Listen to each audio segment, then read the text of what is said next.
We guard presents अब उत्तर चाहिए, को powered by Sensodyne and Vimal. बोलो जुबा केसरी। Sharda university, the world comes together at Sharda. Admissions now open.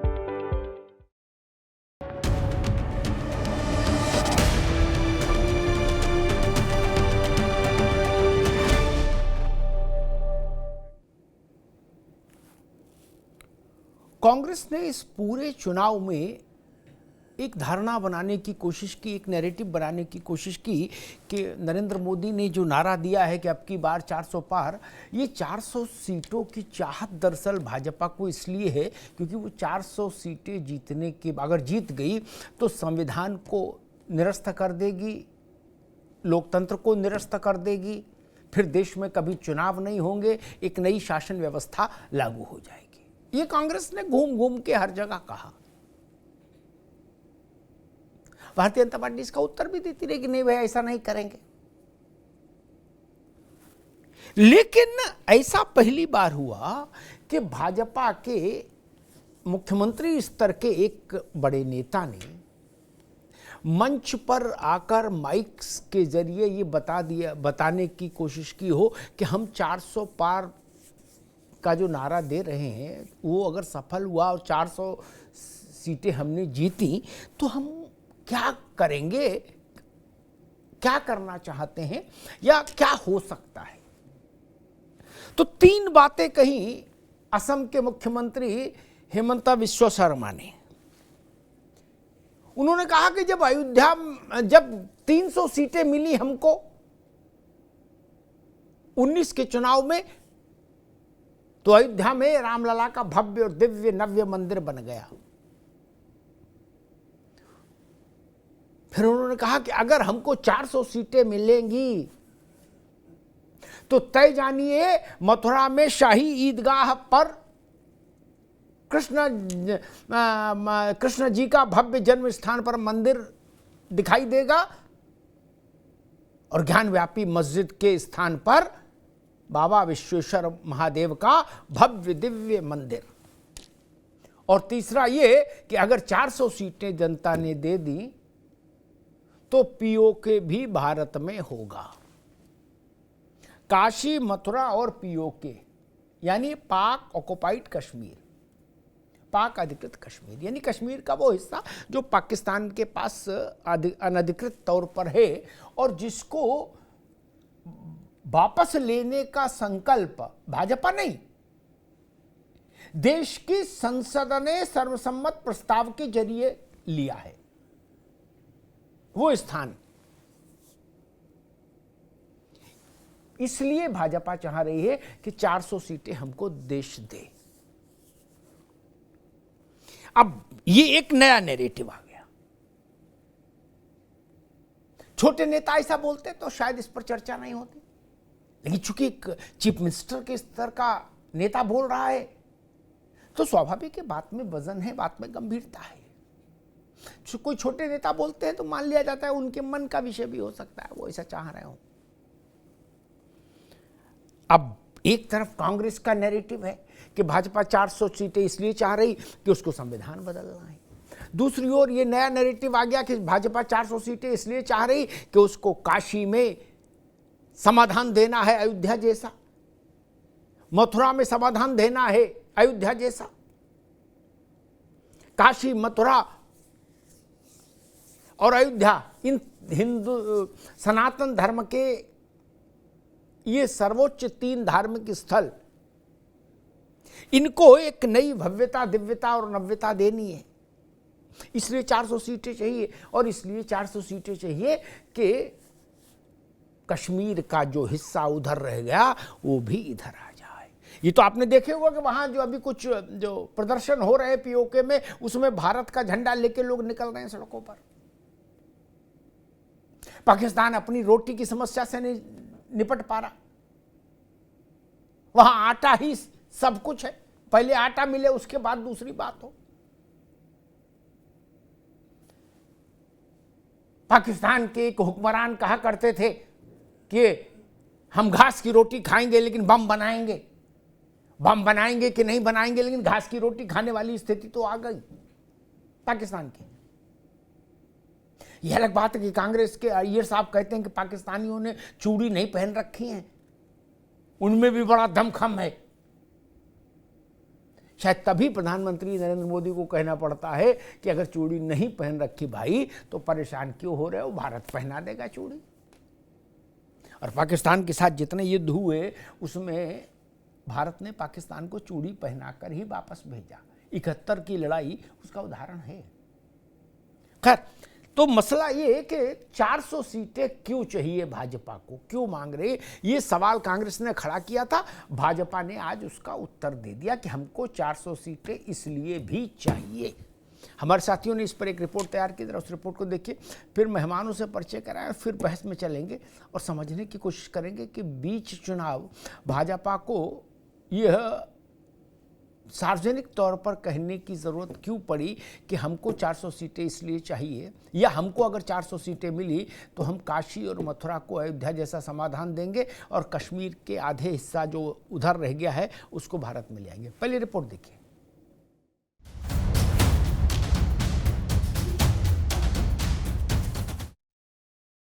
अगर 300 सीट में राम मंदिर का प्रतिष्ठा हुआ तो 400 सीट में किसका जन्मभूमि बनेगा?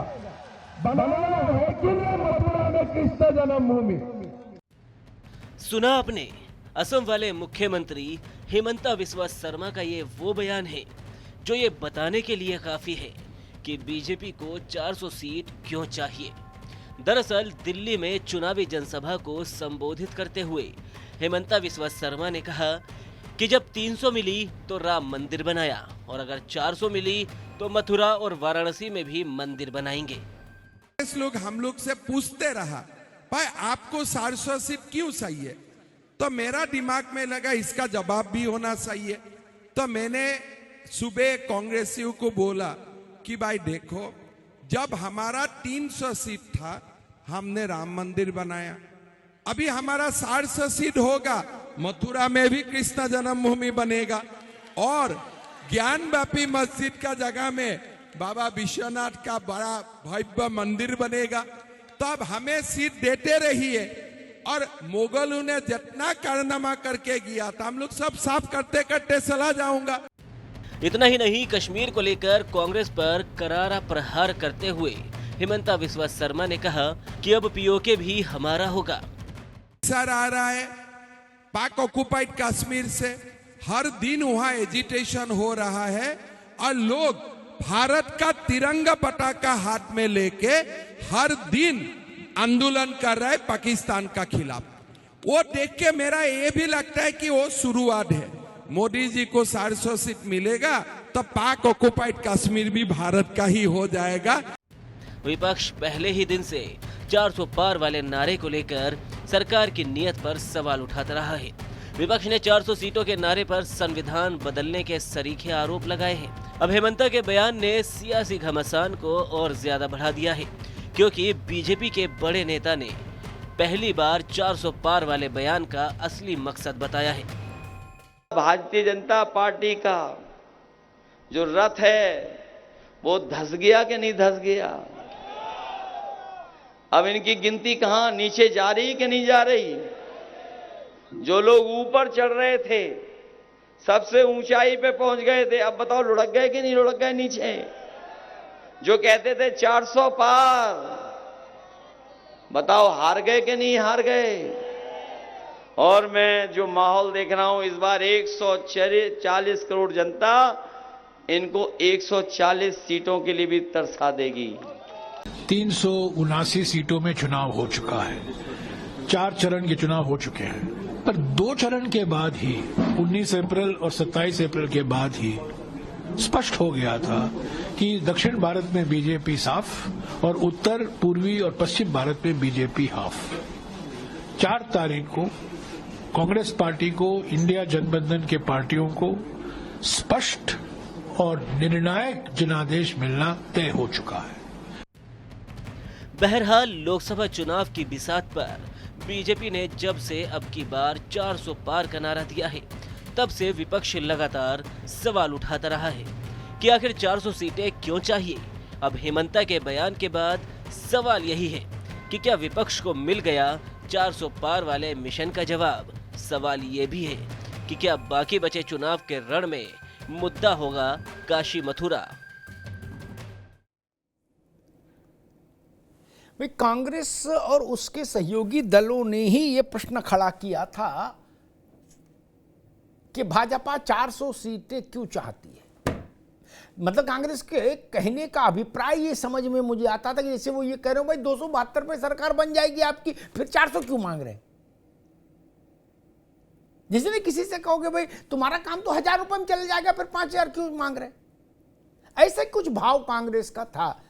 तो उसका उत्तर हेमंता ने दे दिया कि भाई 400 आएंगी तो काशी मथुरा से लेके पीओके तक सब समाधान हो जाएगा। मेहमानों से आपका परिचय करा दें। अच्छा, एक छोटा सा विज्ञापन है, जरा देख लीजिए, फिर मेहमानों के पास चलते हैं। Where the software engineer meets the cool UI UX designer, meets the gifted content writer to create the big dream. The world comes together at Sharda University. So where are you?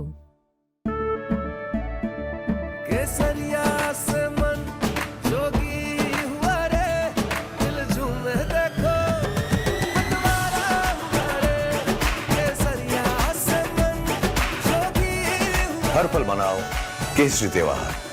विमल, बोलो जुबान केसरी। हाँ शुक्ला जी, भिजवाना सिर्फ UltraTech ही। मान गए बेटा, पर UltraTech ही क्यों? आप ही ने तो कहा था कि घर जिंदगी में सिर्फ एक ही बार बनता है। घर एक, मौका एक, इसलिए सीमेंट भी देश का number 1। UltraTech, India's number 1 cement. झंझनाहट से जल्द आराम पाएं। सेंसोडाइन रैपिड रिलीफ के साथ।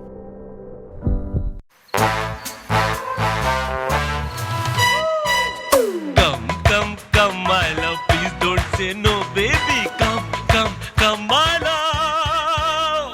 वी-गार्ड के air coolers extra large cooling pads के साथ जो अच्छों को ठंडा करे। V-Guard air coolers, long lasting cooling. Where the software engineer meets the gifted content writer, meets the cool UI UX designer, meets the talented photographer to create the big dream. The world comes together at Sharda University. So where are you? मेहमानों से आपका परिचय करा दें। खेमचंद शर्मा, प्रवक्ता Bharatiya Janata party, Khemchand जी का स्वागत है। सुजाता पांडे, राजनीतिक विश्लेषक, सुजाता जी का स्वागत है। Doctor HS. रावत, हिंदू धर्म गुरु, रावत साहब का बहुत स्वागत है। अरविंद जयतिलक, वरिष्ठ पत्रकार, अरविंद जी का बहुत बहुत स्वागत। अरविंद जी, आपसे बात शुरू करूंगा कि कांग्रेस बार बार पूछती थी कि भाई 400 क्यों चाहिए, 272 पे सरकार बन जाएगी, फिर 400 क्यों, इसके पीछे कुछ गड़बड़ है। फिर गड़बड़ भी कांग्रेस बताती थी कि ये संविधान बदलना चाहते इसलिए 400 चाहिए। हालांकि भाजपा वाले कहते थे कि जब 400 नहीं थी तब भी संविधान में बहुत सारे संशोधन हुए और हो सकते हैं। खैर, पहली बार भारतीय जनता पार्टी के किसी बड़े लीडर ने माइक पर, मंच पर यह बताया कि 400 क्यों चाहिए। काशी, मथुरा और पीओके, इनको सेटल करने के लिए 400 चाहिए। अरविंद जी, क्या समझ में आ रहा है? बीच चुनाव, जब 4 चरण बीत गए, 479 सीटों पर मतदान हो गया, 70% चुनाव निपट गया। अब तो भैंस तो चली गई, पूछ बची नहीं चुनाव की। भाई 70% तो निपट लिया, तब ये विषय क्यों आया? अरविंद जी। अमिताभ जी, राजनीति में प्रहार वही किया जाता है जहां चोट पहुंचे। कांग्रेस पार्टी और गठबंधन जो है बार बार ये सवाल दाग रहे थे कि भाई आपको 400 क्यों चाहिए। वो अंदाजा लगा रहे थे, लोगों में यह नैरेटिव फैला रहे थे कि इनको 400 इसलिए चाहिए कि संविधान बदल देंगे बाबा साहब का, जो दलितों को, पिछड़ों को जो अधिकार मिला है उसको खत्म कर देंगे। लेकिन हिमंता साहब ने जिस तरह से उस पर वार करते हुए उसका जो उत्तर तलाशा है, सामने लाया है, और जिस तरह उस उत्तर को धर्म और राष्ट्रवाद से जोड़ने की कोशिश की है, उसके अपने ढेर सारे निहितार्थ हैं। वो राष्ट्रवाद पीओके को लेकर के, और जो मथुरा और काशी की जो उन्होंने बात की है, वह जनमानस को जो है पूरी तरह से उद्वेलित करने का किया है। आपका सवाल वाजिब है कि जब 70% चुनाव हो गया, 57 और 49 सीटें बची है 3 चरणों में, तो इसकी जरूरत क्यों आन पड़ी? देखिए, उत्तर प्रदेश का वो इलाका है जो पूर्वांचल से लेकर के आपके अवध तक अभी यहाँ चुनाव बाकी है। पश्चिम बंगाल का भी वो हिस्सा है जहाँ पे हिंदू बहुतायत जनसंख्या है, और बाकी क्षेत्रों में भी आप देखेंगे। वो कहते हैं ना कि अंत भला तो सब भला। उन्होंने इस सवाल को जो है नेपथ्य में डाल करके उन मुद्दों को फिर उछालने की कोशिश की है, जिसके दम पर जो है भारतीय जनता पार्टी एक जो है अपना ऊंची मीनार तामीर की है। आपको याद होगा अमिताभ जी, 1984 में जब राजीव गांधी बम्पर 404 सीटों से जीते तो जगजीवन बाबू जिंदा थे। उन्होंने कहा था कि यह जो नतीजे हैं यह हिंदू भारत के लिए दिया गया, यानी ये कांग्रेस जो है कम खिलाड़ी नहीं रही है। वह समय समय पर ऑपरेशन ब्लू स्टार के समय इंदिरा गांधी खुद कही थी वो हिंदू धर्म पर हमले हो रहे हैं। तो ये जो जिस तरह से कांग्रेस पार्टी अपना बचाव करती है, भारतीय जनता पार्टी पर धर्म की राजनीति की बात करती है या राष्ट्रवाद को लेकर के सवाल खड़ा करती है, कहीं ना कहीं जी जी जी जी जी बिल्कुल आते हैं बहुत। रावत साहब, ये बात पहले चरण के चुनाव वोटिंग से 2 दिन पहले भी हो सकती थी नहीं जी? जब पूरा खाना खा लिया तब बोले कचौड़ी गरम लाए। अब क्या खाएं कचौड़ी, पहले ले आते तो खा लेते नहीं भाई। आधा अरविंद भाई कह रहे थे उत्तर प्रदेश, अरे भाई आधा तो उत्तर प्रदेश में भी चुनाव निकल गया, 39 सीटों पे वोट हो गया, 41 बची हैं, और देश भर में देखो तो 70% निपट लिया। तब काशी, मथुरा और पीओके, क्या समझ में आ रहा है रावत साहब? मामला कुछ तो है, क्योंकि राजनीति में क्या कहा गया, क्या नहीं कहा गया, किस मंच से कहा गया, किस कंठ से कहा गया, किस माइक से कहा गया, ये सब बहुत महत्वपूर्ण होता है रावत साहब। बिल्कुल होता है एकदम मुमताज जी, इसमें तो कोई दुराय नहीं है। और हर चीज का कहने का एक समय होता है।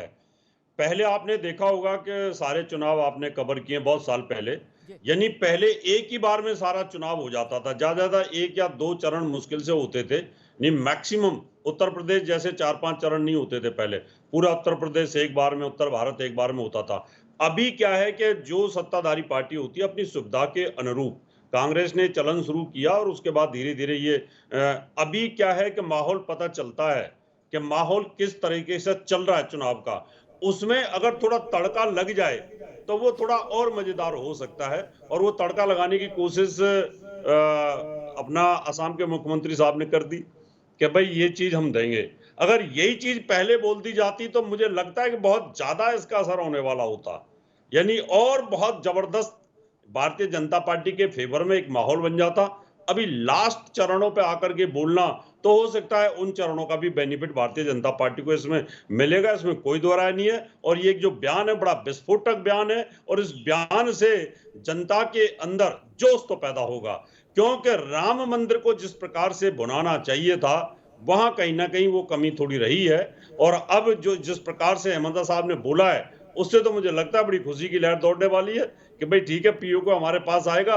370 में कश्मीर हमने पूरा अपने साथ विलय कर ही लिया है। अगर पीओ को भी आता है तो भारत का आकार भी बढ़ेगा, साइज भी बढ़ेगा, और सब चीजें बढ़ेंगी। और साथ में 2 जो हमारे आराध्य देव वो जो लटके हुए हैं धर्म में, वो भी अगर हमें मिलते हैं तो मुझे लगता है एक बहुत बड़ी वोटरों के अंदर खुशी की लहर आएगी। तो इस बात बिल्कुल ठीक है, जबरदस्त है, बात बिल्कुल ठीक है। मीठा जब खाओ तो मीठा ही है, लेकिन एक मसला, और मैं सुजाता जी के पास चलूं उससे पहले एक बात जरूर कहूंगा कि दुविधा हर स्तर पर दूर होनी चाहिए। अब संचार का युग है। ये जब हम लोगों ने पत्रकारिता शुरू की आज से 35 वर्ष पहले, उस समय का भारत नहीं है कि रामलाल ने बोल दिया तो श्यामलाल को वही सच मानना, क्योंकि उसको चेक करने को दूसरा रास्ता ही नहीं। आकाशवाणी है और अखबार है 2-4 बस। अब तो एक कोई चीज पर्दे में है ही नहीं। सुजाता जी, संघ प्रमुख कहते हैं कि भाई अयोध्या तक हम थे, बाकी अब कहीं कोई आंदोलन, कोई लेना देना हमारे एजेंडे में कुछ नहीं। ठीक, अब दूसरा काम करें। विश्व हिंदू परिषद भी कहती कि नहीं, हम भाई रामलला तक थे, अब बाकी अपना सब ठीक होगा, देखा जाएगा। अचानक से स्थिति बनती है तो असम के मुख्यमंत्री मैदान में आते हैं और वो कहते हैं ना, माहौल बन, उनके शब्द थे, अच्छा वो रोचक, बोलते भी रोचक ढंग से हैं हेमंता, बोले माहौल बन गया है, पूरा बन गया है, एकदम टाइट है, आप वोट देते जाइए, सीट देते जाइए और हम सब क्लियर करते जाएंगे। मैं सुन रहा था, मुझे लगा फाइल क्लियर तो करने की बात नहीं, क्या समझ रहे क्या?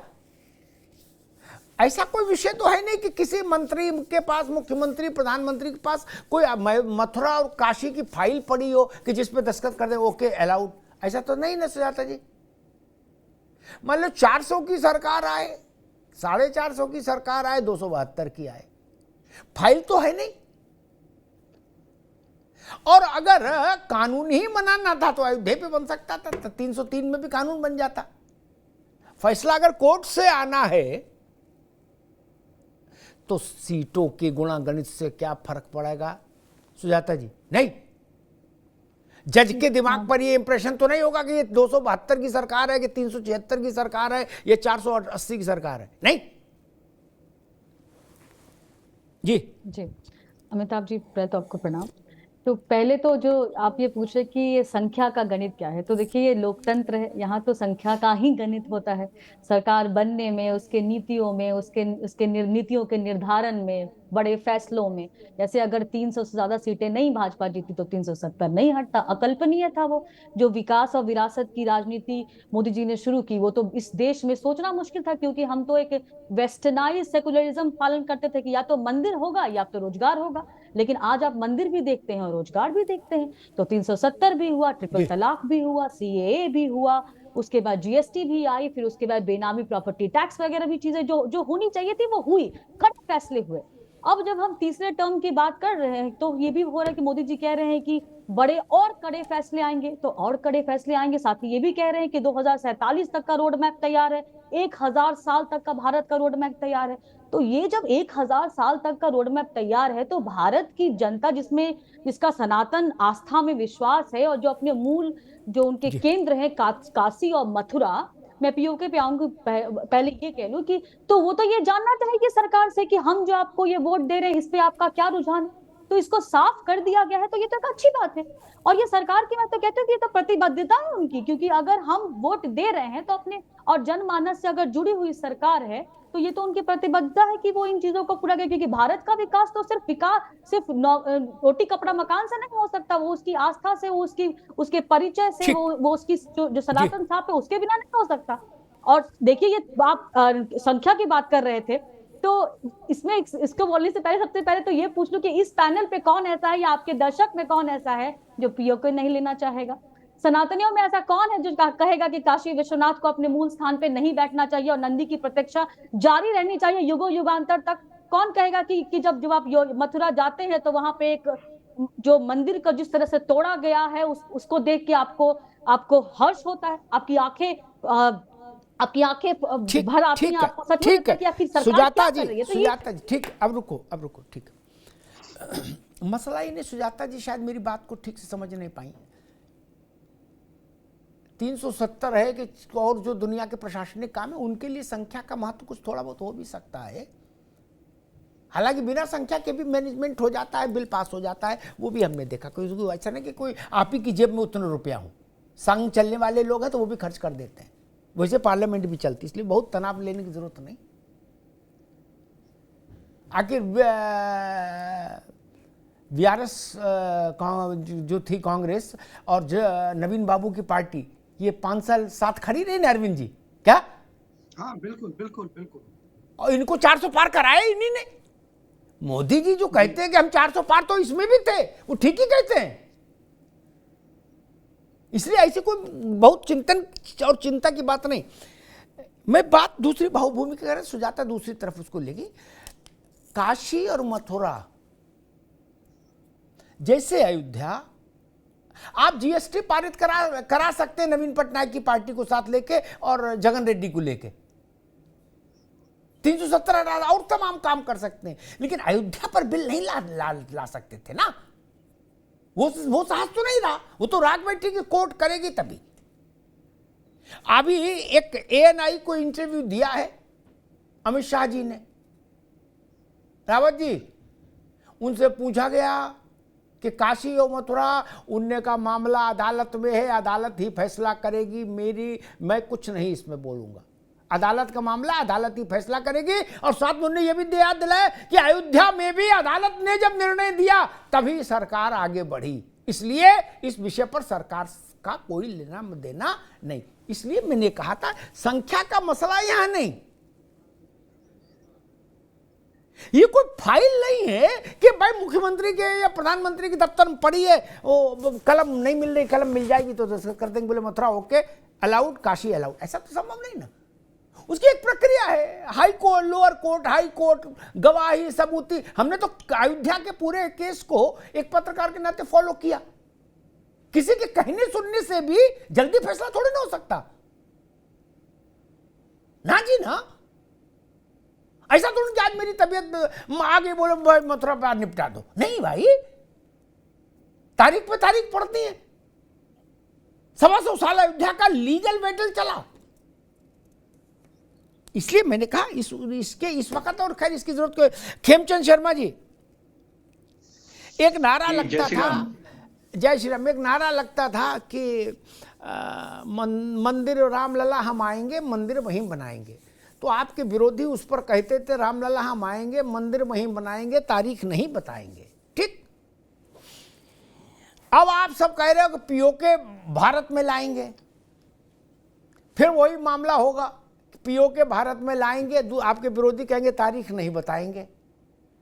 एक और दूसरा विषय कि काशी और मथुरा ईदगाह मस्जिद के स्थान पर विश्वेश्वर महादेव का भव्य दिव्य मंदिर बन जाएगा। शाही ईदगाह पर को हटाकर उस स्ट्रक्चर को डिमोलिश करके वहां विश्व कृष्ण भगवान का भव्य मंदिर बन जाएगा। क्या ये 400 सीटों से जुड़ा मसला है? 400 या 350 या 450, 500 जो भी मानो, क्या इस सीटों से जुड़ा मसला है? खेमचंद जी। अमिताभ भाई नमस्कार, जय श्री राम। देखिए जो 400 सीटें हैं वो दिखाती हैं और वो एक सिंबॉलिक हैं कि आदरणीय प्राइम मिनिस्टर मोदी जी को मजबूती के साथ सरकार चलाने के लिए एक बहुमत होगा और जनता का आशीर्वाद होगा। तो आदरणीय प्राइम मिनिस्टर मोदी जी तेजी से डिसीजन ले पाएंगे।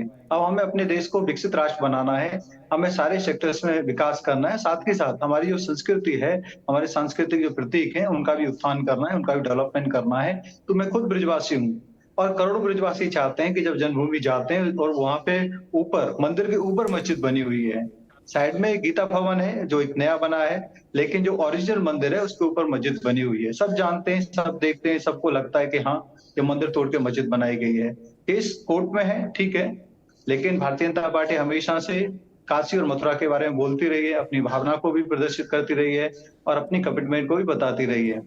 अब मैं मुख्यमंत्री जी ने क्या बोला उस पर नहीं कमेंट करूंगा, वो सीनियर लीडर है, उन्होंने अपने हिसाब से बोला है। लेकिन भारतीय जनता पार्टी 400 सीट का उपयोग देश के डेवलपमेंट के लिए करना चाहती है। तेजी से जो बहुत सारी चीजें जो पेंडिंग है, अभी तक ट्रांसफॉर्मेशन जो पेंडिंग है उसको करने के लिए करना चाहती है। हमारा सांस्कृतिक उत्थान, बहुत सारी चीजें अभी बची हुई हैं, हमने किया, हमने काशी में काम किया, हम लोगों ने अयोध्या में काम किया, लेकिन अभी बहुत सारे स्थान है, पर्टिकुलरली ज्ञान व्यापी और कृष्ण जन्मभूमि, वहां भी बहुत सारा काम होना बाकी है, वहां भी कॉरिडोर बनना बाकी है, मंदिर का भी निर्माण बाकी है। तो लेकिन अब दो नेताओं के बड़े बयान आए, अमित शाह जी कह रहे हैं कि कोर्ट के माध्यम से, तो यहाँ पे हम चीजों को मिक्स करके देखना होगा कि जब वो कहते हैं कि कोर्ट के माध्यम से, और हमारे मुख्यमंत्री जी ने कहा कि भाई हम उसको लेना चाहते हैं, मथुरा को भी साथ में लेना चाहते हैं, तो ये दोनों चीज ये दिखाती हैं कि हम रेडी रहना चाहते हैं। कि पुरानी सरकारें जैसे राम मंदिर का डिसीजन आ रहा था तो उसको लटकाने भटकाने का काम कर रही थी, उसको डिले करवाने का काम कर रही थी, और सरकार का भी कहीं ना कहीं डायरेक्टली इनडायरेक्टली हाथ होता है। अगर सरकार चाहे तो लटका सकती है, और वो लटकाने का काम यूपीए ने, कांग्रेस ने खूब किया। भारतीय जनता पार्टी आई तो भारतीय जनता पार्टी ने लटकाने का नहीं बल्कि स्पीड अप करवाने का काम किया। जो फैसिलिटी कोर्ट को चाहिए थी, जो इंस्ट्रूमेंट चाहिए थे, ठीक है खेमचंद, ठीक है भैया खेमचंद जी, ठीक है, काम किया। तो ठीक हम लोग वैसे ही, ठीक है खेमचंद बाबू, ठीक है, हम लोग रेडी हैं रुकिए, अयोध्या के केस में सरकार पार्टी नहीं थी, पहली बात तो ये समझ लो। क्या अब मथुरा और काशी में भी सरकार, रुक जाओ भाई, आगे बात रुक जाओ। सरकार पार्टी नहीं होती, भारत सरकार तो नहीं पार्टी होगी। दो लोगों के बीच में विवाद है संपत्ति का, यही है, टाइटल सूट अयोध्या में था, यही मथुरा में है। उसमें भारत सरकार पार्टी नहीं है और ना हो सकती है, जहां तक मेरी छोटी सी बुद्धि जाती है। खैर अरविंद जी, एक विषय मेरी समझ में नहीं आता कि काशी और मथुरा का मुद्दा अयोध्या की तरह घोषणा पत्र का हिस्सा भी तो हो सकता था, नहीं? तब उसमें और प्रतिबद्धता आ जाती, नहीं?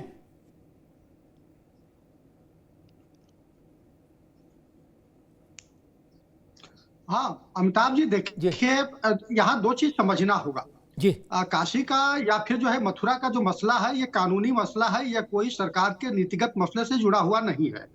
ठीक उसी तरह पीओके का जो मसला है, आप उस पर आप देखिए संसद में प्रस्ताव पारित हो चुका है, और वो शौर्य और पराक्रम का मसला है कि आपके अंदर सेना में कितनी ताकत है, आप में कितना जो है ताकत है कि आप उसको हस्तगत कर सकते हैं, छीन सकते हैं, ले सकते हैं। चूंकि आपका है, पाकिस्तान ने कब्जा कर रखा है, वो पाकिस्तान भी बहुत आराम से हलवा जैसा आपको परोसने नहीं जाएगा। आपके पास कितना ताकत है, वो सारा कुछ उस पर निर्भर करता है। देखिए जो 400 पार का मसला है, इन दोनों से कोई लेना देना नहीं है। मसला सिर्फ इसलिए ये हिमंता साहब किया है कि जनमानस को किसी तरह से एक आकर्षण के जरिए धर्म की चाशनी में या यूं कहे कि राष्ट्रवाद का एक मसला को साथ में जोड़ करके किस तरह से एक बड़ी मेजॉरिटी के तहत ये सरकार बनाई जा सके। चूंकि अब हमें तो लगता है कि कहीं ना कहीं भारतीय जनता पार्टी के अंदर इस चीज को लेकर के आभास है कि हम जो आंकड़े को, लक्ष्य को हासिल करने के लिए जो तत्पर है, जो घूम घूम करके कह रहे हैं, उसमें कहीं ना कहीं कमी आ रही है। या हो सकता है उन्हें लग रहा हो कि जो है हम जितनी सीट की अपेक्षा रख रहे हैं उतनी नहीं आ रही है। तो शायद ये जो इस चीज को जो है उछाला गया है ताकि जो है जनमानस जो है पूरी तरह से शिद्दत के साथ जो है लामबंद होकर के भाजपा के पक्ष में वोट दे। एक कारण तो ये भी हो सकता है। दूसरा कारण जो है, जो कांग्रेस जो है बार बार इस चीज को फैला रही है कि ये जो संविधान को बदल देंगे, तो उससे जो है ध्यान हटाने के लिए यूं कहे कि भारतीय जनता पार्टी धर्म के मसले को, राष्ट्रवाद के मसले को जो उस पर सवा से ठहर जाए, भारी पड़ जाए और जनता इस चीज को समझ जाए, इसलिए शायद जो है इस मसले को हिमंता के जरिए कहलाया गया। चूंकि वो बोलने में उनको महारत हासिल है। और मुझे एक कहावत बड़ी अच्छी अब अचानक याद आई कि भिखारी की दृष्टि भगवान की मूरत पर नहीं होती है, प्रसाद पर होती है। तो मैं ये सियासतदानों की जो भाषाएं हैं अमिताभ जी, कुल मिलाकर के मैं उसी नजरिए से इसको देखता हूँ। ठीक बात, ठीक। रावत साहब जी, मानकर चलें कि अगर भाजपा सत्ता में आती है अच्छे बहुमत से, तो काशी और मथुरा में काम शुरू हो जाएगा, ईंट गारा रोड़ी बदरपुर डालना और पत्थर अत्थर और बिल्कुल सब राष्ट्रीय स्तर पर।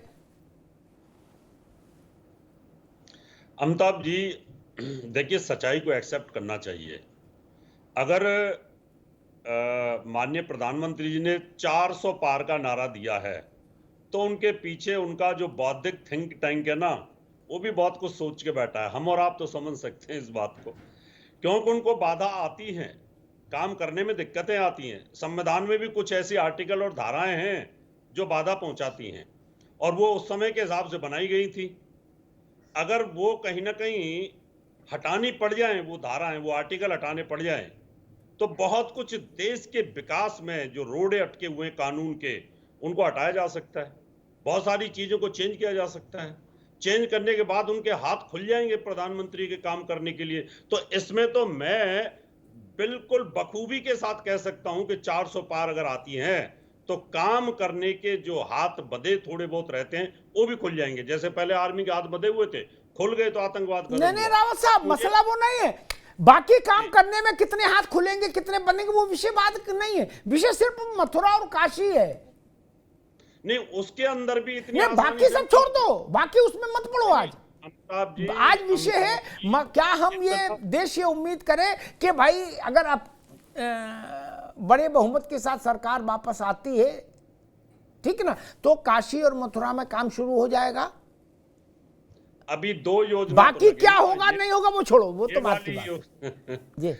ये वाली योजना और अगली योजना, जब राम मंदिर 2 योजनाओं में बना, 2 बार प्रधानमंत्री रहे, तो 2 बार प्रधानमंत्री और रहेंगे तो काशी मथुरा बनेगी। ठीक है, ठीक है, ठीक है रावत साहब। सुजाता जी, एक 4 चरण के बाद 2 बड़े मोड़ आए राजनीतिक स्तर पर। भाजपा ने हेमंता को आगे किया और कहा कि काशी और मथुरा लाओ और पीओके लाओ, ठीक। कांग्रेस ने खड़गे जी को आगे किया और कहा कि आप ये बोलो कि भाजपा वाले 5 किलो अनाज दे रहे हैं, हमें जिताओ, हम 10 किलो देंगे, ठीक।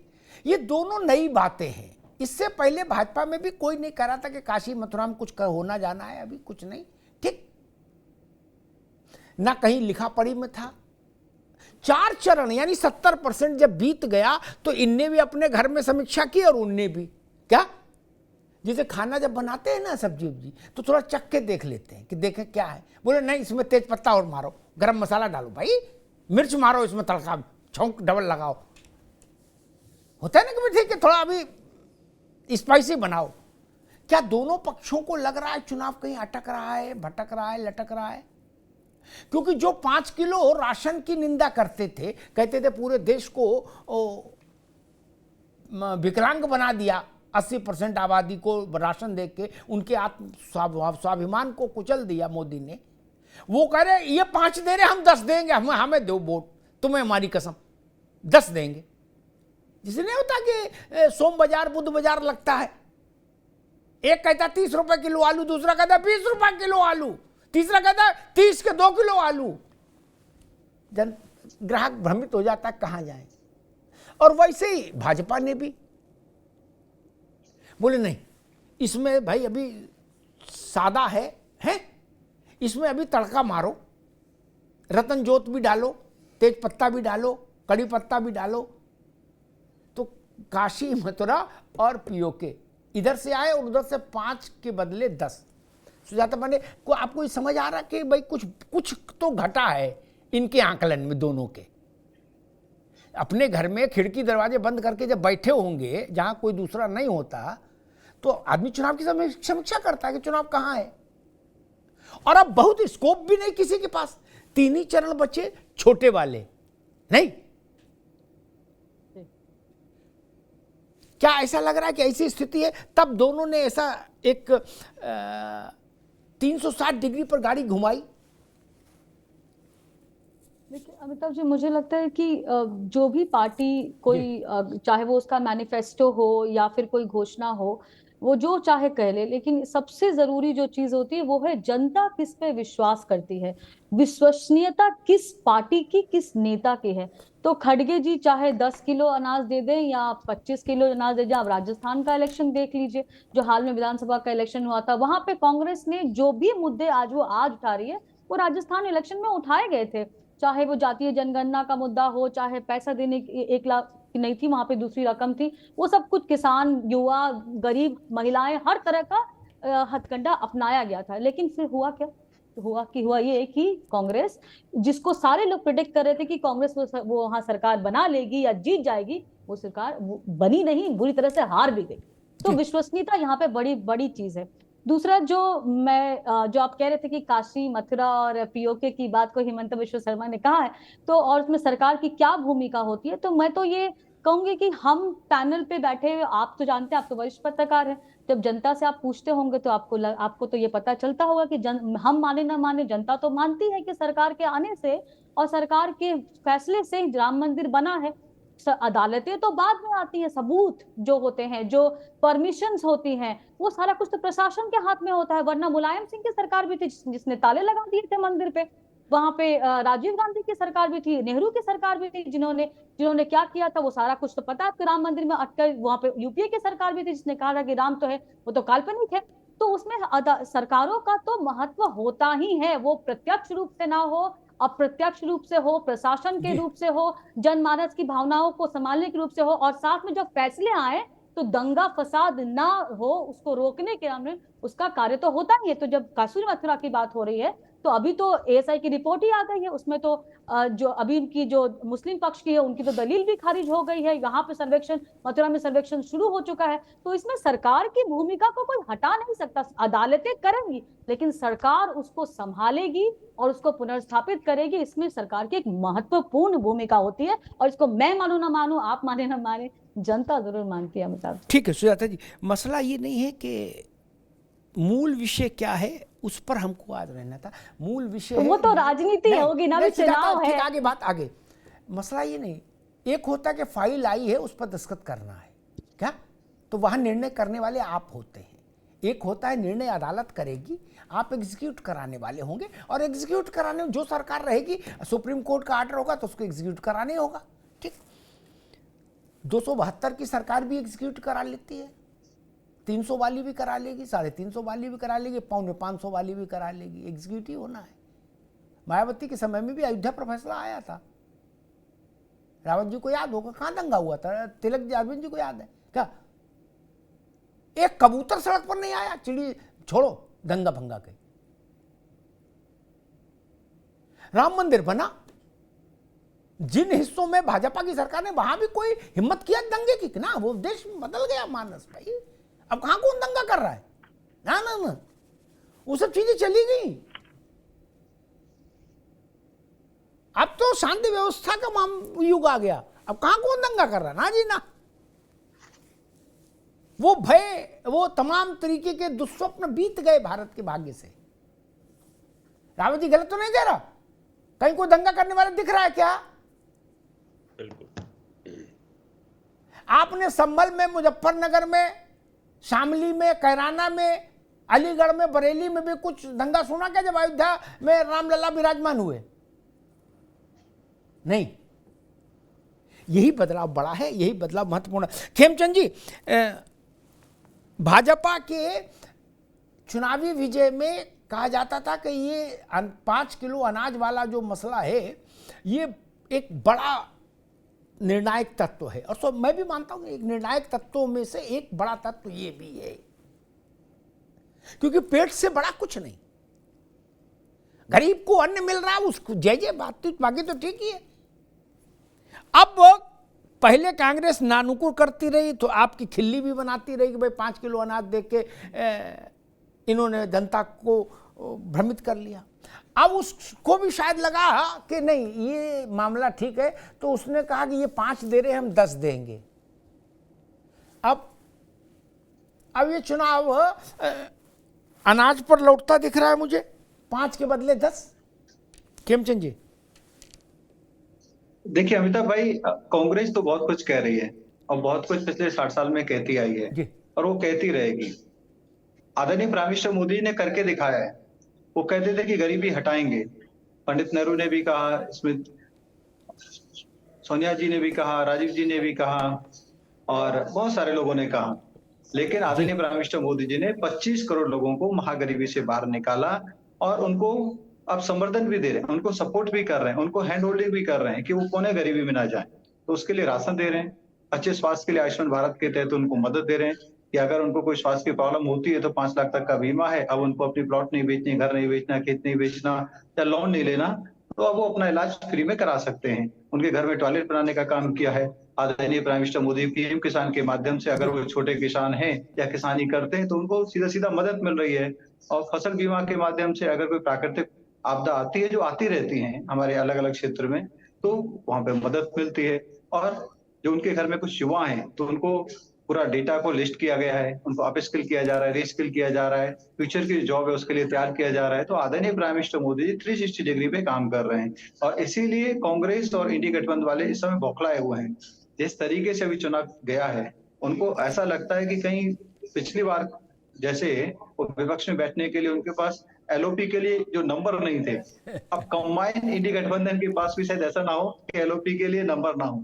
तो इसीलिए वो डेस्परेट और अंतिम जो है वो कोशिश कर रहे हैं। अभी हमारे मित्र वरिष्ठ पत्रकार जी कह रहे थे कि कहीं बीजेपी को लग रहा हो कि सीटें कम आ रही हैं, इसीलिए भारतीय जनता पार्टी इस तरीके से, जैसे आपने कहा, सब्जी में छौंक लगाने का काम कर रहे हैं या नमक मिर्च को बढ़ावा करने का काम कर रहे हैं, वैसा नहीं है।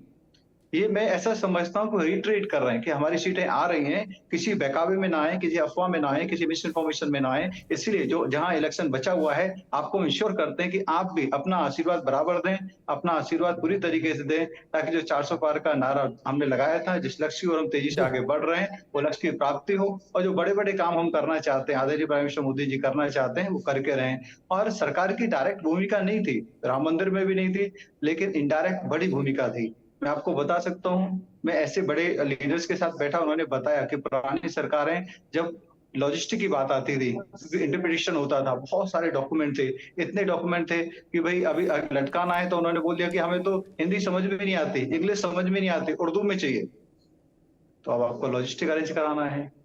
तो जैसे ही हमारी डबल इंजन की सरकार यूपी में आई, तो उन्होंने कहा आपको जो लॉजिस्टिक चाहिए आपको बताएं, आपको बिल्कुल खेमचंद जी, आपकी बात बिल्कुल दुरुस्त है। आपकी बात, मैं इस विवाद में बहुत लंबा नहीं खींचना चाहता, लेकिन एक बात आपके संज्ञान में डाल दूं। 403 की यूपी की असेंबली है, जो आपने बात कही उसी पे एक निर्णायक उत्तर दे दूं। 403 की असेंबली है, 202 पे सरकार बन जाती। 202 वाली सरकार भी उर्दू, फारसी, संस्कृत, अरबी में ट्रांसलेशन उपलब्ध कराने में क्या अधिकार रखती, सक्षम है। ठीक नहीं, आप कह रहे हैं, इसलिए ये ना बताओ यार, बात वही करो जो बहस के तारतम्य में आए। अब आप मुझे समझाओगे कि उर्दू में ट्रांसलेशन देने के लिए 400 सीट चाहिए विधानसभा में, तो ये बात तो ठीक नहीं ना। 202 में भी वही काम होता है। इसीलिए मैं कहता हूं कि प्रवक्ताओं को भी थोड़ा चिंतन मनन करते रहना चाहिए, तो उससे ठीक अच्छा रहता है। ठीक है खेमचंद बाबू, ठीक है। अब जयतिलक जी, ये चुनाव मुझे लग रहा है जिसे भाजपा ने एक लाभार्थी वर्ग जो क्रिएट किया, सरकार ने क्रिएट किया, उसका पॉलिटिकल हैंडलर भाजपा ही है, स्वाभाविक है। अब कांग्रेस जो या इंडिया गठबंधन उस लाभार्थी वर्ग, अब चूंकि वो सरकार में तो है नहीं कि लाभार्थी वर्ग क्रिएट कर देंगे, तो लाभार्थी वर्ग हम उनसे अच्छा बना सकते हैं, इसकी होड़ में चुनाव जा रहा है, नहीं? जिसे 1 लाख रुपया गरीब महिला के खाते में डालेंगे, 10 किलो राशन देंगे। राजस्थान में उन्होंने कहा था कि 50,000 रुपए का इलाज, 25,000 रुपए का या 50,000 रुपए का इलाज करेंगे आयुष्मान के उससे 25 लाख या 50 लाख का, है ना? इस टाइप का जो है, क्या वैसा एक नैरेटिव बन रहा है कि भाई ठीक है वहां पर कंपटीशन कर लो? अरविंद जी। जी अमिताभ जी, देखिए राजनीति भरोसा पैदा नहीं करती है, मौका देती है। तो कांग्रेस के लिए, गठबंधन के लिए एक मौका है कहने को कि भाई वो 5 किलो देते हैं, हम 10 किलो देंगे, 20 किलो भी कह सकते थे। आपको याद होगा 2022 का जब इलेक्शन विधानसभा यूपी का हो रहा था, तो प्रियंका जी ने 72,000 रुपया कहा था कि हम देंगे, लेकिन लोगों ने 6,000 रुपया किसान सम्मान निधि के तरफ ही रहे, वो 72,000 के तरफ नहीं गए। यानी भरोसा नहीं हुआ। भरोसा कैसे होगा? 2010 में सेंट्रल गवर्नमेंट थी, कांग्रेस की सरकार थी, कृषि मंत्री शरद पवार जी थे। 60,000 करोड़ का अनाज जब सड़ रहा था, तो सुप्रीम कोर्ट ने कहा था कि भाई आप इसको बांटिए गरीब जनता में। उन्होंने कहा कि बांटने के लिए हमारे पास कोई तंत्र नहीं है। तो लोगों का भरोसा कैसे होगा? यही वजह है, एक भरोसे का संकट आन खड़ा पड़ा है। यही वजह है कि जो है कांग्रेस को चाहे वो 10 किलो दे, 20 किलो दे, दूसरी चीज ऑलरेडी एक मिल रहा है, 5 किलो ही मिल रहा है। वो कहा जाता है ना कि आधा छोड़ पूरी को धावे। कौन इतना बड़ा जोखिम लेगा, रिस्क लेगा कि आधा जो मिल रहा है 5 किलो उसको छोड़ करके 10 किलो पर गए, वो मिला कि नहीं मिला उसका क्या भरोसा? तो ये सबसे बड़ी चीज भरोसे का है। दूसरी महत्वपूर्ण बात यह है कि आपने बिल्कुल सही कहा कि 202 पर भी जो है राजनीतिक जो निर्णय लेने होते हैं, जो सरकारें रिस्क लेती है वो उठा लेती है। कल्याण सिंह की सरकार ने जो है उसी पर अपनी कुर्बान हो गई। किस तरह से? ये किसी से छिपा नहीं है। बड़ी बड़ी सरकारें की हिम्मत, उनके पैर कांपने लगते हैं, वो सत्ता से विमुख नहीं हो पाते हैं, छोटे छोटे स्वार्थ के कारण। बिल्कुल तरफ मेरा मानना है कि ये जो है नैरेटिव चेंज करने की पूरी कोशिश है। धारणाओं से सरकारें बनती भी है अमिताभ जी, धारणाओं से सरकारें उखड़ भी जाती है। तो कहीं ना कहीं हेमंता साहब ये एक दो धारणा जो है, जो हिंदू जनमानस को जो है भाजपा के प्रति जो पहले से एक अपना आकर्षण रहा है, उससे पुनः जोड़ने की एक कोशिश हुई है, और उसमें राष्ट्रवाद का एक तड़का है, छौक है। जी जी रावत जी। जी होता है कि जैसे वो लकड़ी कोयला होता है ना, उसकी जो अंगीठी होती है, क्या उसमें थोड़ी थोड़ी देर बाद में फूंक मारनी पड़ती है, देखे ना जी। है ना, तब वो कोयला फिर दहकने लगता है। ये फूंक मारने वाला काल है, कोयला है जल रहा है लेकिन ऊपर वो जम जाता है तो उसको हटा दो फिर दहकने लगता है। ये वैसे प्रयोग है। बिल्कुल इसकी जरूरत होती है। राजनीति का एक दस्तूर है, जब हम पॉलिटिकल साइंस पढ़ते थे तो उसमें बताया जाता है कि जनता भूल जाती है, इसलिए उसको फूंक मारने की जरूरत होती है, उसको याद दिलाना पड़ता है। अगर खाली आप 5 किलो राशन को याद ना दिलाओ तो भूल जाएंगे, वो 10 किलो के चक्कर मार सकते हैं। इसलिए जो आपने काम किए हैं प्रचार के माध्यम के लिए संविधान ने हमें इजाजत दी है कि आपने कोई काम अगर किया है तो आपको उसका प्रचार का हक बनता है, तो उस हक के अंदर आप मैनिफेस्टो के तहत वो काम कर सकते हैं। तो ये फूंक जो मारी जा रही है ये जरूरी है, क्योंकि सरकार ने बड़ी मेहनत के साथ जो काम किए हैं उनको बताना आवश्यक है और आगे की प्लानिंग भी बताना आवश्यक है। तो मैं जो अपना हेमंता साहब ने जो कहा है ये बहुत जरूरी भी है, इसको बहुत पहले करना चाहिए था। अब पता नहीं इतनी देर क्यों हो गई है, या उनकी समझ में नहीं आया, या जो विचारक जो हमारे टीम है, जो वहां पर बौद्धिक वर्ग टीम है, उनकी समझ में क्यों नहीं आया। ये बहुत पहले आना चाहिए था, तो इससे जनता के अंदर एक बहुत बड़ी यानी क्रांति आती और 400 क्या 450 के आसपास पहुंच सकते थे, क्योंकि इन सब चीजों की आवश्यकता होती है, क्योंकि चुनाव प्रचार में जब पार्टियां रहती है तो ध्यान नहीं रहता इन चीजों का। सुजाता जी, क्या आपको लगता है कि जो हेमंता ने कहा इसको बीजेपी के और कंसोलिडेटेड फॉर्म में बीजेपी को कहना चाहिए था? वो जो टॉप 3 लीडर्स हैं उनके जरिए कहा जाता या मैनिफेस्टो के जरिए कहा जाता तो ज़्यादा प्रामाणिक होता, गांव देहात तक बात ज़्यादा पहुंचती और उस पर भरोसा ज़्यादा होता। क्योंकि किस कंठ कौन है, हमने राजनीति में इस देखा, कंठ कौन है वो महत्वपूर्ण है। वही बात अमिताभ अग्निहोत्री कहें, वही बात नरेंद्र मोदी कहें, शाहरुख खान कहें, अमिताभ बच्चन कहें, तो फर्क है ना कंठ। क्या इसको और बेहतर ढंग से कहते और जल्दी कहते जब चुनाव आकार ले रहा था तो शायद ज्यादा फायदा होता। काशी और मथुरा, मेरा फोकस उतने तक है सर।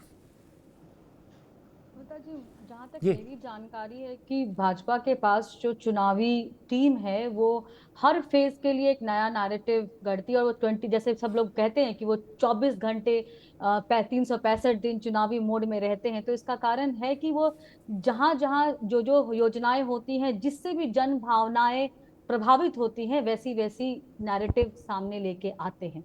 तो आपने देखा कि जब पहले चरण का मतदान थोड़ा ठंडा पड़ा तो प्रधानमंत्री ने उसमें गर्मी ला दी, तो उन सारे मुद्दों पे बहस शुरू हो गई, क्योंकि अभी तक तो लोग यही कह रहे थे कि अरे घर से लोग निकल नहीं रहे हैं तो भाजपा के प्रति उदासीन है। जब वोट परसेंटेज बढ़ गया तो क्या कि वोट परसेंटेज रातों रात बढ़ कैसे गया। तो और इसमें जो 400 का जो ये भी दिया गया, इसमें देखने वाली बात ये है कि आज विपक्ष पूरी तरह से एक तरह से बैकफुट पे खेल रहा है। वो इस बात पे ज्यादा केंद्रित है कि 400 सीटें नहीं आ रही हैं, 300 सीटें, 370 सीटें आ रही है, 200, ये वो नहीं देख रहे हैं कि वो तीसरी बार सत्ता से बाहर हो रहे हैं।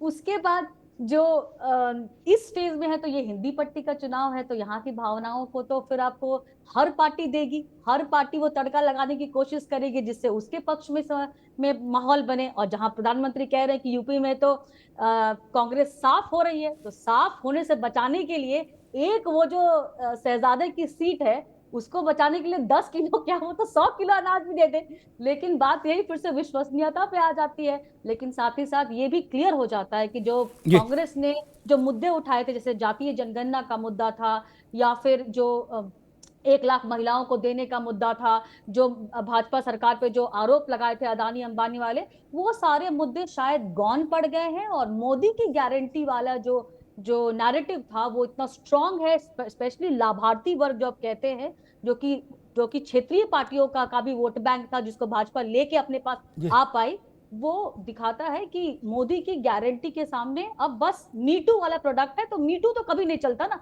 अमिताभ अग्निहोत्री एक ही है, अमिताभ अग्निहोत्री पार्ट 2 बन जाए तो क्या फायदा, कौन ही देखेगा उसको, वो तो है ना। खेमचंद जी,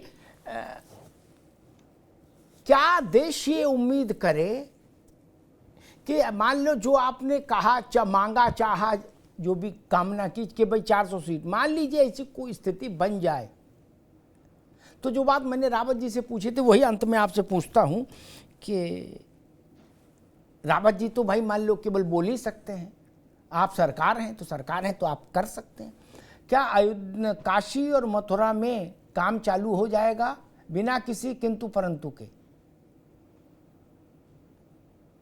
खेमचंद जी, क्योंकि लोचा तब होता है, जैसे सुन लो मेरी पूरी बात सुन लो, लोचा क्या होता है, स्कीम निकलती है क्या, एक के बदले 4, एक के साथ 4 फ्री, नीचे लिखा होता शर्तें लागू। अब वो शर्तें लागू, शर्तें इतनी छोटी लिखी होती हैं कि चश्मा लगा के पढ़ने में नहीं आता।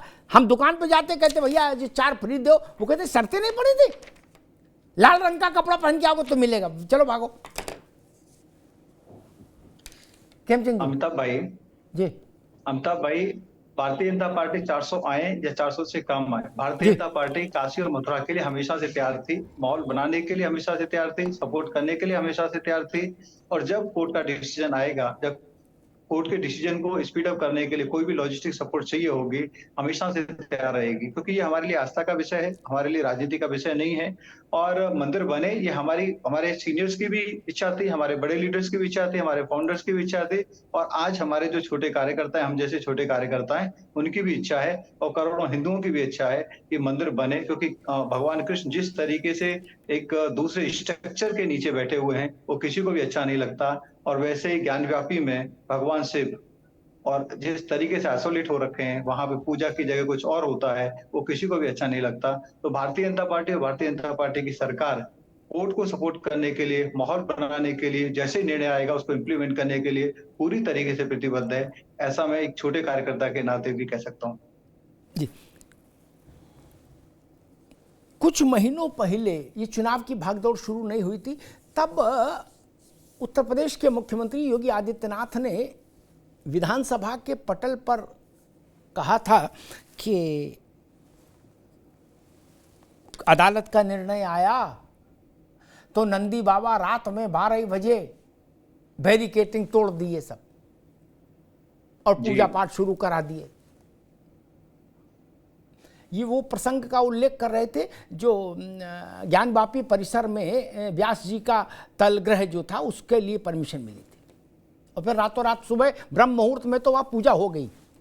योगी जी की सरकार ने जो बात अभी खेमचंद कह रहे थे वो वही बात है कि भाई कोर्ट का ऑर्डर आया, उससे पहले हमने मिठाई का, पूजा का, फल का, फूल का इंतजाम कर दिया, सब कालीन बिछवा दिया, सब जय जय करा दी। ये काम स्वाभाविक है सरकार का है। सरकार उस विचार की होती है, उस भावभूमि पर खड़ी होती है तो वो काम जल्दी कर देती है। अन्यथा कहती है ऑर्डर आने तो देखेंगे, फिर अध्ययन करेंगे, फिर करेंगे। अंततः करे भी तो आधे मन से करेगी कर। और उन्होंने कहा कि अब हमारे कृष्ण कन्हैया भी कहाँ मानने वाले हैं। प्रधानमंत्री गए थे नरेंद्र मोदी मथुरा, और वो भारत के पहले प्रधानमंत्री हैं जो कृष्ण जन्मभूमि पर दर्शन करने गए। बाकी नेहरू से लेकर और मोदी से पहले तक जितने प्रधानमंत्री हुए कोई भी मथुरा सब गए, लेकिन जन्म स्थान पर कोई नहीं गया पूजा करने। मोदी गए और मोदी ने अपने भाषण में वहां कहा कि मथुरा में सूर्योदय होना तय है, सूर्योदय में बहुत देरी नहीं, मथुरा में नया सूर्य उगेगा। इस बात का भी कोई मतलब, योगी जी के कहने का कुछ मतलब। और अब बीच चुनाव में हेमंता का सीधे तौर पर यह कहना कि हमको मजबूत बनाइए, हमारे लक्ष्य में, हमारे उसमें ये दोनों स्थान हैं। रावत जी मेरी बात से सहमत होंगे कि मथुरा और काशी को लेकर अयोध्या की स्थिति दूसरी थी। वो जब भाजपा अयोध्या में इंटर की थी आंदोलन में रावत जी, तब तक आंदोलन बहुत बड़ा हो चुका था भाई, छोटा आंदोलन तो नहीं था, वो बहुत बड़ा आंदोलन था। भाजपा तो बहुत लेटर आवर्स में अयोध्या को ज्वाइन की थी, उससे पहले आंदोलन चल अच्छा खासा हो गया था। लेकिन मथुरा और काशी को लेकर वैसा कोई संगठित आंदोलन चला हो वैसा नहीं हुआ।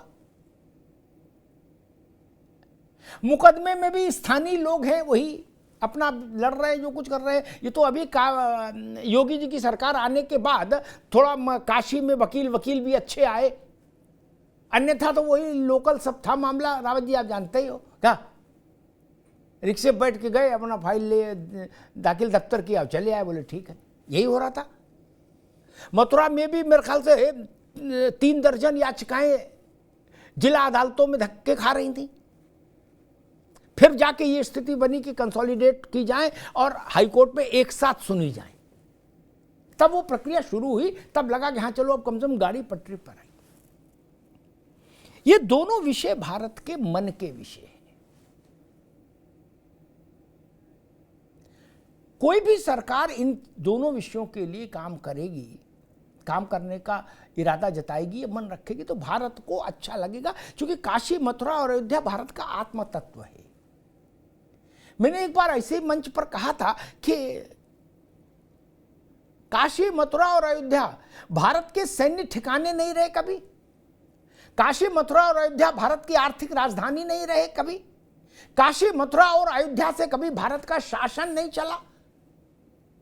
आदिकालीन कहानियां छोड़ दीजिए इतिहास में।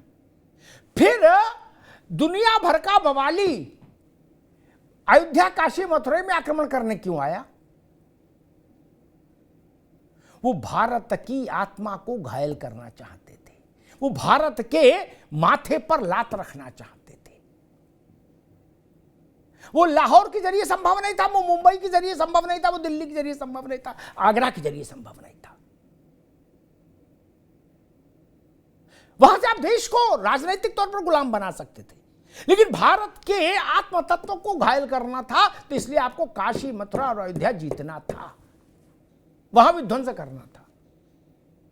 ये एक भाव रहा, उसी भाव का प्रतिकार अयोध्या का आंदोलन रहा, और अब ये स्थिति। लेकिन मुझे लगता है कि जो बात हेमंता ने अब कही, उसको और ज्यादा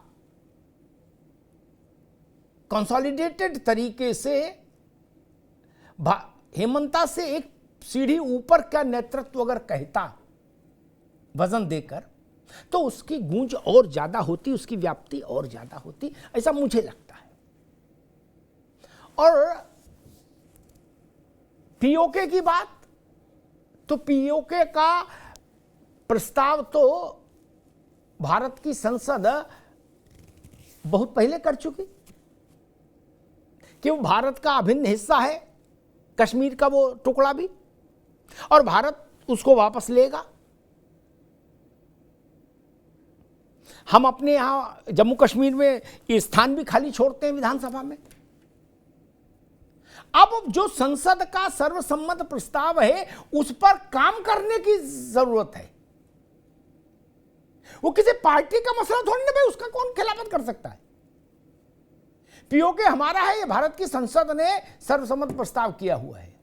और अगर तीसरे टर्म में मोदी जीतकर आते हैं और पीओके का विषय बनता है,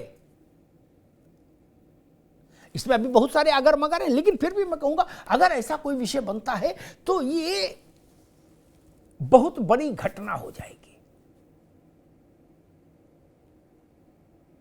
कश्मीर भारत का मुकुट है, ये धारणा भारत के अंदर तक पैवस्त है। और इसीलिए शायद कश्मीर पर इतनी विपरीत परिस्थितियों के बाद भी भारत ने सर्वाधिक ध्यान रखा हमेशा कश्मीर का। वहां अब थोड़ा बहुत गतिविधियां शुरू हुई हैं, अन्यथा मैं मनमोहन सिंह के समय में कश्मीर गया, नरसिंह राव जी के समय में गया, वाजपेयी जी के समय में गया, प्रधानमंत्रियों के साथ भी गया। कश्मीर में सुरक्षा के नाम पर इतना भारी निवेश था भारत का, सिर्फ इसलिए कि कश्मीर हमारा मुकुट है और मुकुट के साथ कोई छेड़छाड़ और समझौता संभव नहीं। तो पीओके का जो विषय है, आज कल हेमंता ने उठाया और आज अमित शाह जी ने भी अपनी कुछ जनसभाओं में पीओके का उल्लेख किया है और उन्होंने कहा है कि पीओके भारत का अभिन्न अंग है, इस संसद का रेजोल्यूशन है और हम पीओके को हासिल करके रहेंगे। हम उस प्रस्ताव को जमीन पर उतार कर रहेंगे। ये एक ऐसी चीज है जो मुझे लगता है जैसे 71 की लड़ाई भारत के मन में अभी तक दर्ज है और बहुत गर्व से भारत इसको स्मरण करता है कि हमने पाकिस्तान को बांट दिया था। ये वही उसी स्तर का एक वो है, संकल्प कहिए, इच्छा कहिए, भारत का मन कहिए।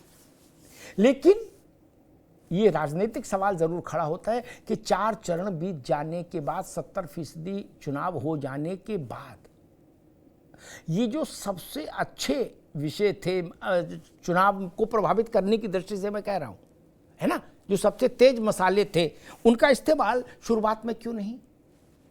और वैसे कांग्रेस के लिए 5 किलो अनाज के एवज के बदले में 10 किलो अनाज देंगे, ये सद ज्ञान आपको चुनाव शुरू होते समय क्यों नहीं आया और राहुल गांधी की गारंटियों में क्यों नहीं आया? तब बोले होते तो कम से कम जहां जहां पहुंचना था आपकी बात तो पहुंचती। अब तो 70% चुनाव हो लिया, अब 10 किलो का ऐलान कर रहे हो। पहुंचते पहुंचते इस खबर के 2 चरण और निकल जाएंगे, फिर क्या बचेगा? इसलिए मैं दोनों पार्टियों के लिए कह रहा हूं, भाजपा के लिए भी कांग्रेस के लिए भी, कि हुजूर आते आते बहुत देर कर दी। ऐसा क्यों? ये सवाल खड़ा रहेगा कि हुजूर आते आते बहुत देर कर दी, क्यों? इसके पीछे कोई तो कारण होगा, उस कारण की खोज भी होनी चाहिए। धन्यवाद। एक विज्ञापन है, जरा देख लीजिए। Where the software engineer meets the cool UI UX designer meets the gifted content writer to create the big dream. The world comes together at Sharda University. So where are you?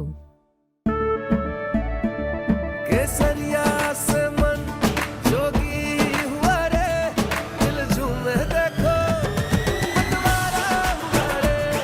केसरिया से मन जोगी हुआ। हर पल मनाओ केसरी त्योहार। विमल, बोलो जुबान केसरी। हाँ शुक्ला जी, भिजवाना सिर्फ अल्ट्राटेक ही। मान गया बेटा, पर अल्ट्राटेक ही क्यों? आप ही ने तो कहा था कि घर जिंदगी में सिर्फ एक ही बार बनता है। घर एक, मौका एक, इसलिए सीमेंट भी देश का number 1। UltraTech, India's number 1 cement. झंझनाहट से जल्द आराम पाएं सेंसोडाइन रैपिड रिलीफ के साथ।